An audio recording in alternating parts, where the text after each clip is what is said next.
first names, especially Yeah. if you're hired alert. Yeah. So Yeah, well, see, I'm retired. I mean, so it's okay. Geez, I call Bruce Green now. I mean, so if I call a 3-star Bruce. Sir, you can. I am very indifferent.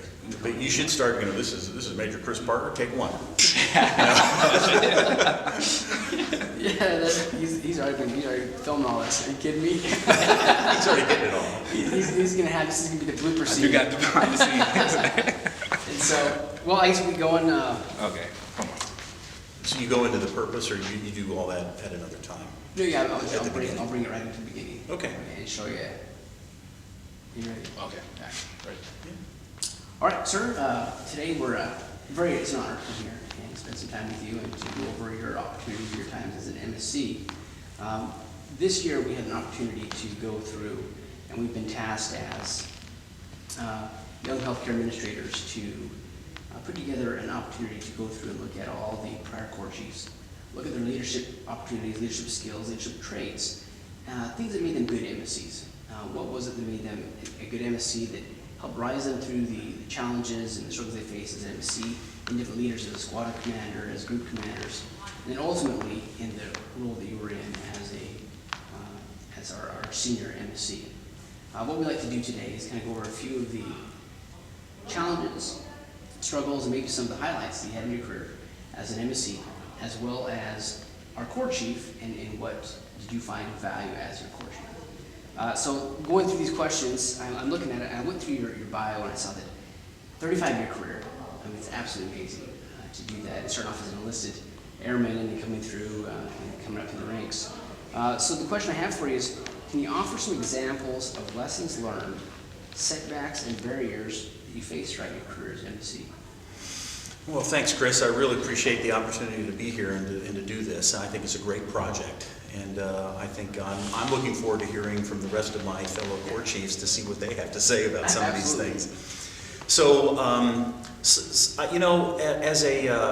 an officer, and you talk about barriers or setbacks or challenges, I think one of the very first things I had to learn, and I had to learn very quickly, is that you can't save everybody. I was a prior, elementary school teacher and high school teacher, and we tried our best to save every student. But unfortunately, there were some situations earlier in my career that I had to deal with, and I had to be prepared to deal with that. And I think my background in education really did help. Because I was a squadron section commander at Plattsburgh, which was basically the precursor to the OMG and being a squadron commander. So therefore, I had to, like a high school principal, dole out some discipline and had to do that. So I learned very quickly that everybody is different. Every situation is different. And there was one particular situation that I had up at a base. I won't go into super detail, just in case. But it was a staff sergeant who had some problems. Is that the noise going to be? Yes, sir. It is. Thank you. I'm sorry. I'm going to shut these doors. I'll even help you shut this other one. And that's why I like this head that keep going.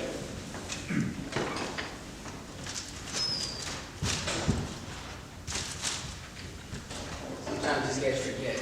We just sit home for a while. A lot of sound, so there's a lot of stuff I can reduce You the can sound. edit out. Yes.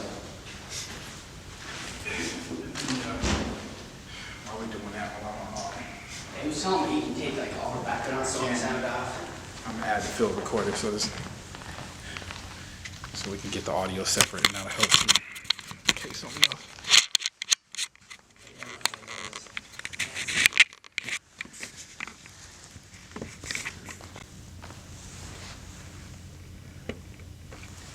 Yeah, I like it. He puts these two cameras together, and as he's editing, it edits the thing. It's amazing how that works. Okay. So earlier in my career, I learned very quickly that number one, everybody's different.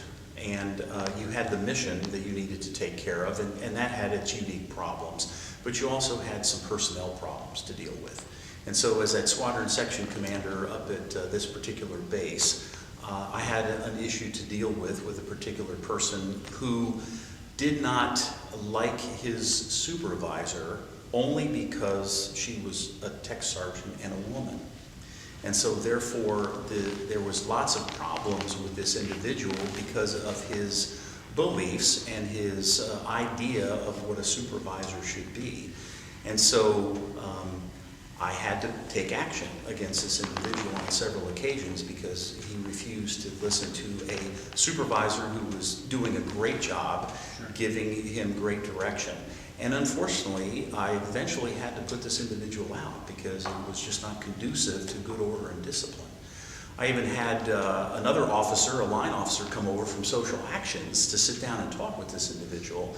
And after about an hour, the social actions officer came out and said, wow, you know, this is not going to work for us. And so therefore, we're going to have to put this guy out. And unfortunately, he was married, had like 4 children. And you had to just, it tugs at your heartstrings, but it was not going to work, and I was not about to pass that issue off to the next person. Or I could have easily, you know, had the person PCS'd or whatever. No, it's not, that problem is never going to go away, no matter how many times we talk to the individual. So it's just things that you have to learn along the way in leadership positions. As far as barriers go, I had great supervisors. I mean, I had some wonderful supervisors, and my very first one was Captain Mickey Melton, who eventually became Colonel Mickey Melton. But Mickey was one that kind of took all of the MSCs under his wing and kind of let us do what we needed to do, but again, would rein us in if we needed to. So, I mean, Mickey was just an outstanding supervisor. And I honestly, to say, 35 years, I had excellent supervisors.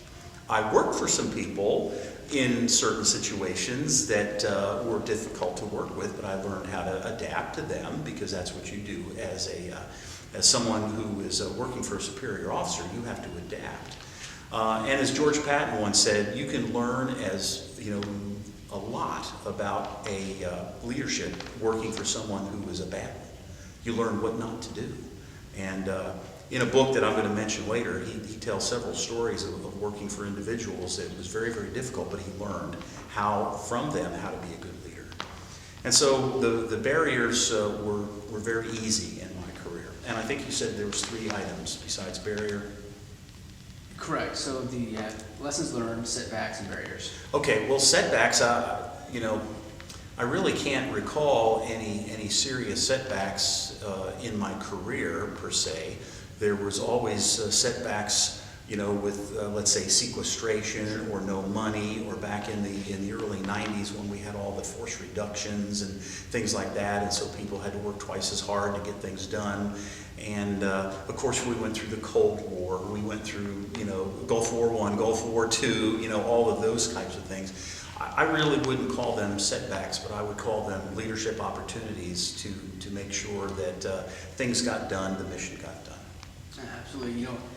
I appreciate you said that you had great leaders to work for. I found myself as an MC, as a young major, that it's important for me to have leaders that let me do my job. Right. That allow me the latitude to get out there and flex.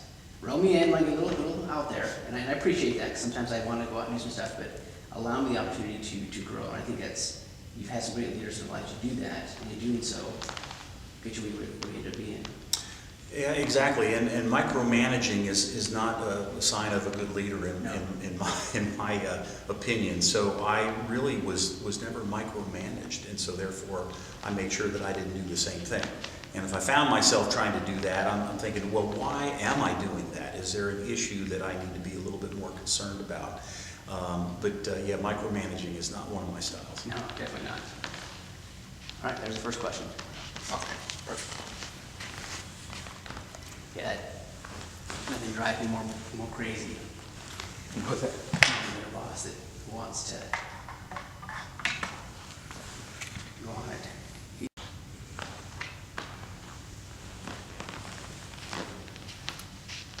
Okay, ready on. All right, so you discussed leaders that you admired and looked up to that allowed you to have the opportunity to grow.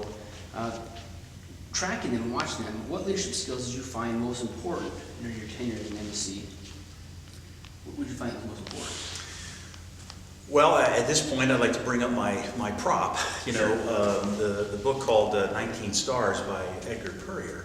And when I was down at the MSc school, I would tell my students, because I taught at the MSc school for 3 years, medical logistics, I would talk to my students about this particular book because I was introduced to that when I went to squadron officer school, and I was just amazed at the things in this book. So what it took the 4 great generals of World War II, Army generals. It was Patton, MacArthur, Eisenhower, and Marshall. And it basically described their leadership styles and how they were alike and how they were unalike. You find that MacArthur and Patton were the warriors, and you find that Eisenhower and Marshall were the diplomats, the administrators, the people that could build coalitions. So you need both types of leaders, during war. And so the book goes through all of those things and kind of lays out, what their leadership principles were. And then I would tell the new recruits and the new MSCs down at the school, when I was the corps chief, I would say, you have to develop your own leadership principles, and you need to develop them early. Because as a flight commander, you're going to be thrust into a leadership position that you have to deal with things. And so learn all you can quickly. So I thought back as you asked that question, what were very important to me? And I think number one for myself was to prepare myself for any type of situation, because I think a leadership principle is to make sure that you are ready and prepared. And you find that with all these 4 great generals. During the interwar years, that's all they did is prepare for the next conflict or the next thing. I mean, it talks about George Marshall taking a weapon or a new thing, a new radio, and tearing it apart and putting it all back together again to learn the integral parts of it. Patton did the same thing. So it was important, even though that may not be their particular bailiwick, they learned, about these things and were able to lead through things.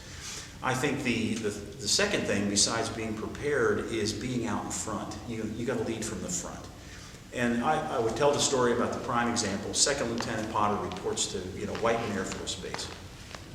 And I'm introduced to my flight, which is a logistics flight. And in there is Tech Sergeant Bob Henry. Bob Henry was about 6'5". He'd been in the Air Force about 17 years. And he came into my office day one and sat down. And so I'm sitting there with my typewriter, my pad of paper, pencil and a pen, and my phone. And that was it. That was all that was in the office. He said, well, Lieutenant Potter, what kind of lieutenant are you going to be? And so I looked at my shoulders and I said, well, Bob, I think I'm a second lieutenant. And trying to joke around a little bit. And he said, no, are you going to be one that's just going to sit in the office and deal with the people outside? Or are you going to come back and learn what logistics is all about? I immediately stood up and I said, Bob, let's go. Where do we start? And we went right back to the warehouse, and he started explaining how the items came in, how they were put on the shelf, how they were ordered. And I learned from point A to point B everything there was about medical logistics. So that I considered leading from the front. So if one of my guys or gals were out, I could actually sit at their desk and do their jobs. I learned how to read a medical, material management report. I actually learned what the BMEDs did for and I also had food services. And so I took their CDCs just so I could learn what they knew, so that when I talked with them, I understood exactly the issues. And I preach that to all the young MSCs, is to learn your job, learn the jobs of the people under you, because that's leading from the front. And so I tried to always do that. And I never asked them to do something that I wouldn't do myself. And I think a good treatise for leadership is getting someone to do something they don't want to do and like it. Absolutely. That's important. And then I think the other thing is taking care of those people. Making sure that they are taken care of in the workspace. Their families are okay. They are being able to learn different things so that they can progress in their jobs. Putting them up for company grade officer of the quarter, or the NCO of the quarter, NCO of the year, if they deserved it. It wasn't like, oh, whose turn is it this month? No, it had to be that they deserved it. And I always kept files that anything I saw my people doing, I would write it down. And so then I would look through at the end of the quarter and say, well, who really went out of their way and did extra things this particular quarter? And those are the people that I would put in. They know. I was enlisted, so I knew that, when these people are just put up because, of it's their term, it didn't mean anything. But if you were put up because you did that extra thing, everybody else noticed that as well, and they respected that. So I thought that those three things, and there's hundreds of leadership principles, but those are the kind of ones that I kind of lived by, and I found that I could do that in any job, and it worked out pretty well. Absolutely. I don't have some CNCs to do then. So I got some catching up. I'm trying to master RMO right now, so I got to work on that. Oh, lots to master there. I'll tell you what. So would you find that your time as growing up and going through the embassy corps, was your leadership style, did it change once you became the corps chief? I don't think it did, but here's the deal. Well, under the objective medical group, you had your flight leadership, then squadron, and then then group, and so on and so forth. So as a flight leader, and are you a flight leader now? You're a flight leader, all right. So therefore, you've got your little niche, right? And so then you should know what your people are doing. Absolutely. You should be concerned about how they are and their families, and have those little intricacies. But you have to. There's a separation between officer and enlisted, because that's just the way our military is based upon. But then when you graduate from that, to squadron commander, now your idea is the flight commanders. That's where you need to be concerned. You make sure the flight commanders are doing those things, taking care of their people, they're learning their job. They're also listening at your meetings so that they, in case you get deployed, somebody can step in and be the RMO, right?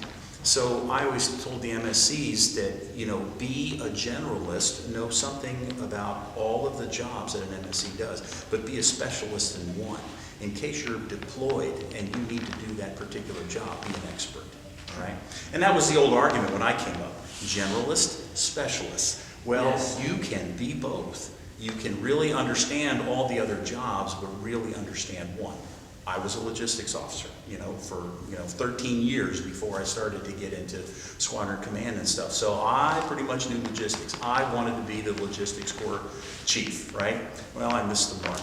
I was never the logistics corps chief. But I considered that my specialty. But could I be patient administration? Could I be the resource management officer? Could I be the medical readiness officer? Absolutely, not a problem.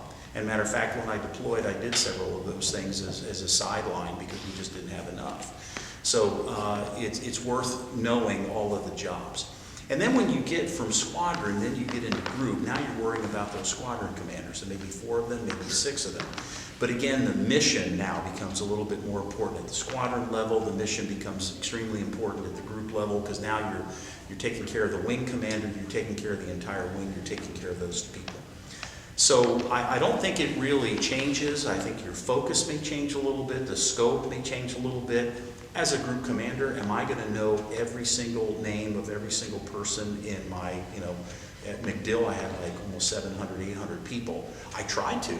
I knew almost all of them, but I did not know them as well as I did when I was a flight commander or a squadron commander. Sure.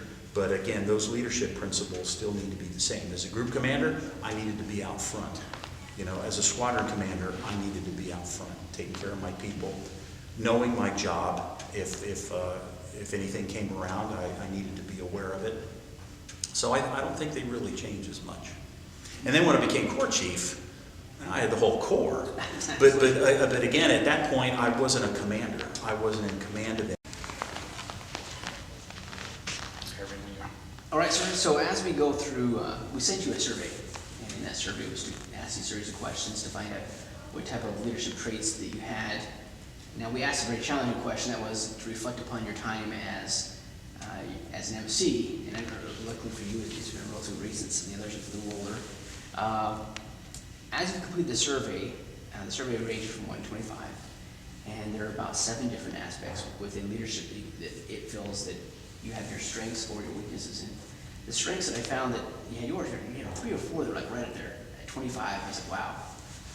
So I had to pick one that I felt from when you came to my first HSA class. And you talked to us, and you were the first general officer that I've spoken to in the Air Force.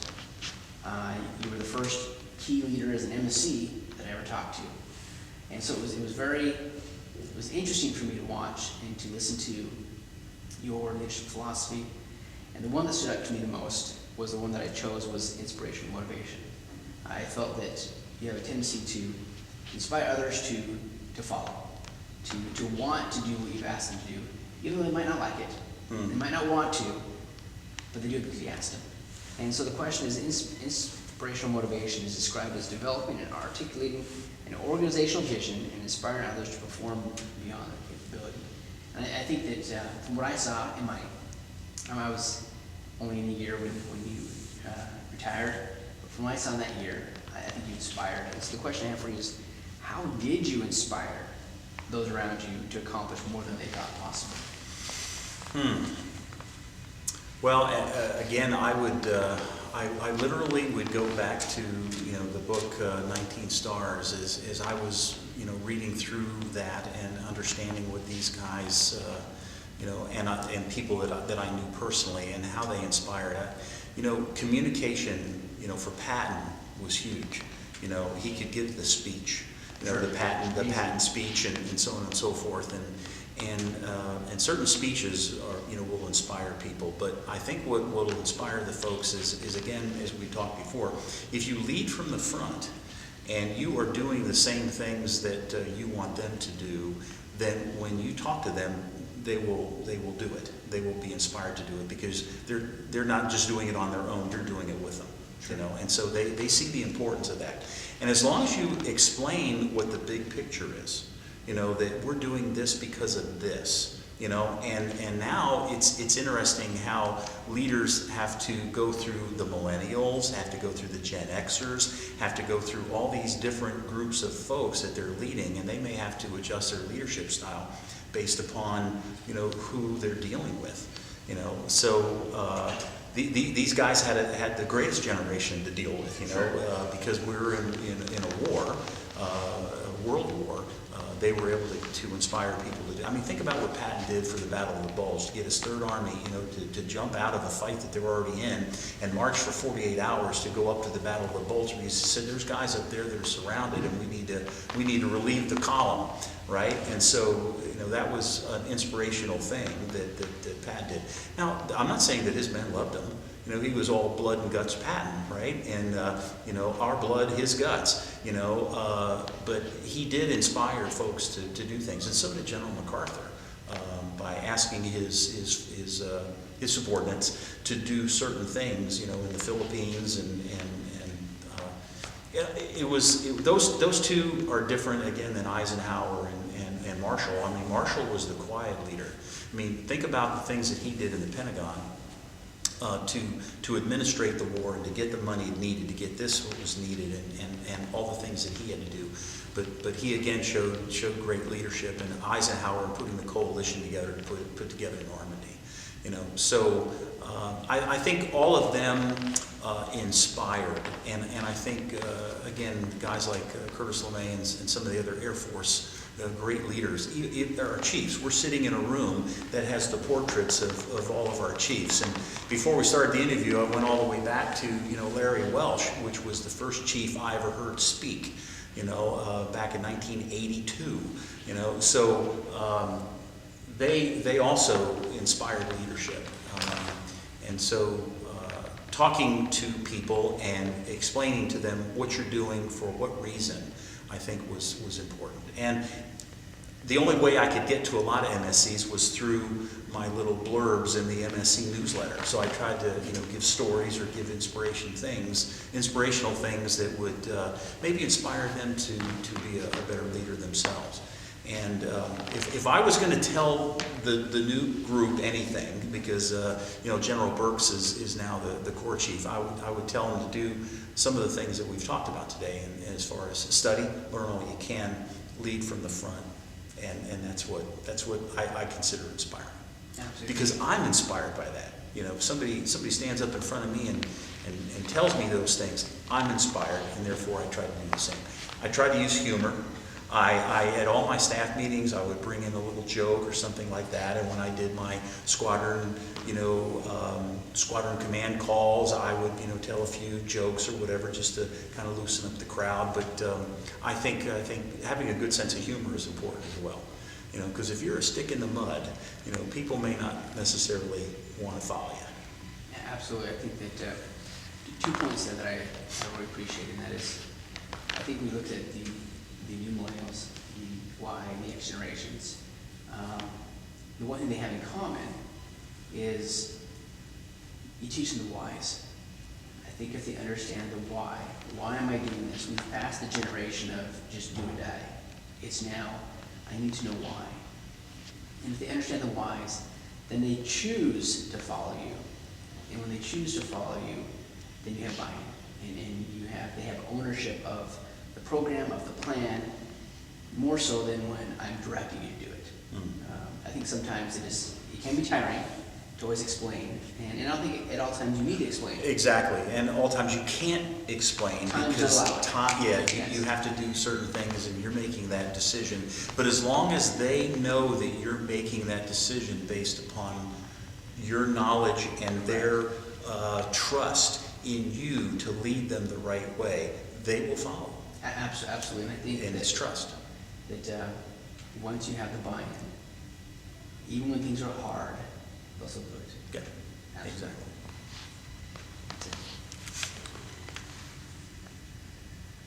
I'm doing ACSC right now, and on my leadership portion. Hey, sir, if I could have been in a golf outfit, I would be great. Even done this on the golf course, I'd be better. So as we're looking through your time as a MSC and the 3 years you spent as a Corps Chief, what did you hope to leave as your legacy?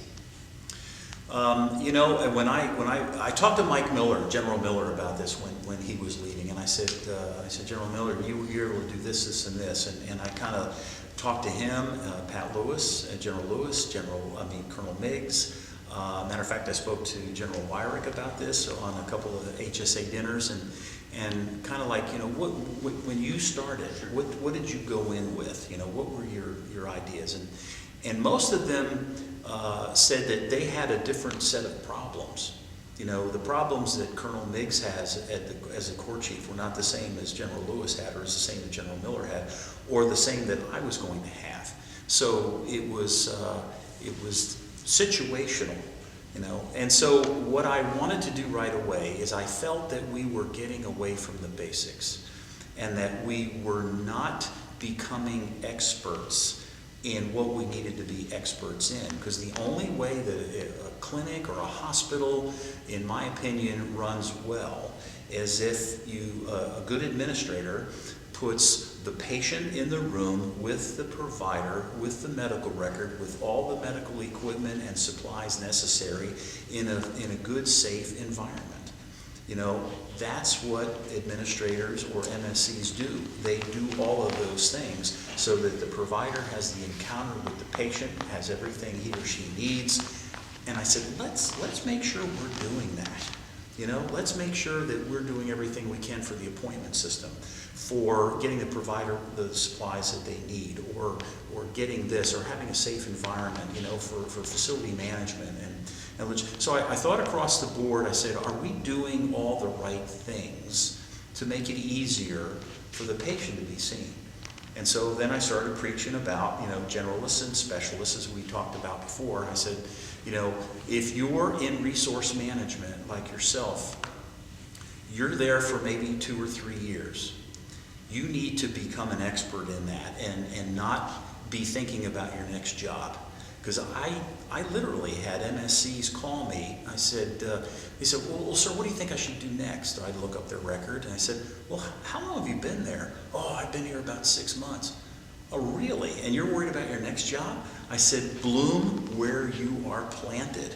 I said, you learn everything you can about that job, and the MSC Corps as a family and your supervisors and administrators will point you in the right direction. I never had to ask about what my next job was going to be. again, I had great leaders.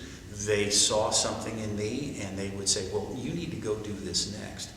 And so I said, well, then we need mentorship then. Maybe we need better mentorship. So there had been, even General Miller had started that. Even General Lewis had talked about mentorship. And it's important for your boss to talk with you to make sure, not just once a year, but talk with you all the time and saying, you know, how are you doing? Are you enjoying it? You know, what would you like to do next? But then let them take the ball from there. Not you call the Corps chief and say, well, hey, what should I do? You know? So I said, let's get back to basics so that our issues are access, our issues are this and that. How as MSCs can we improve that? You know, in our little niche of the world, how can we do this better? And so that was my focus, is trying to get the provider and the patient together as much as possible so that we could see more patients and kind of make our numbers look a little bit better than they were.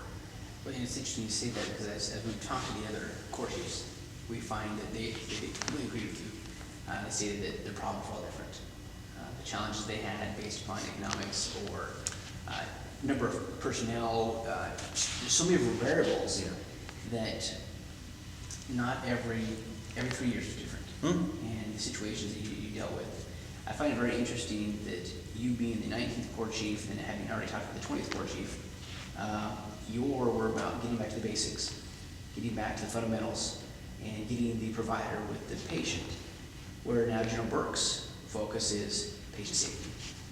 He would not have been able to do that had you not gotten back to basics. And so I find that you guys, you lead and you build upon principle, and now each one of these precepts, and so now General Burke is able to do what he wants to do, and that is patient safety, patients in their home. Right. And he would not have been able to do that had you not went back to basics and built that foundation for him. Right. And with, I mean, technology is changing so fast that each one of the Corps chiefs had different technology to work with, right? Sure. I mean, General Wyrick and Peters and those guys, I mean, they were filling out triple nickels and everything was basically on paper and the computer age was just starting. I mean, think about a provider today probably doesn't even know what a triple nickel is or any of those things because it was all on paper. However, and after General Burke's, I mean, technology is bringing us so fast that you have to adapt to that technology as well and then use it to our advantage, with appointment systems, with callback systems, with patient telemedicine and all the things that are coming down the road. We should be thinking about those and how can we as MSCs do that better or make that happen, for the provider. I mean, I've had providers come up and said, if this would only do this, I said, okay, I'll take that. Let's do it. I'll make that do that. Really? You can do that? I said, yeah, we can. We really can. So. I think it's great. Thank you. So now we only have a leisure break. How's the battery doing? We doing all right? Yeah, we're near the good end now. anyway, aren't we? One last question. It's really your.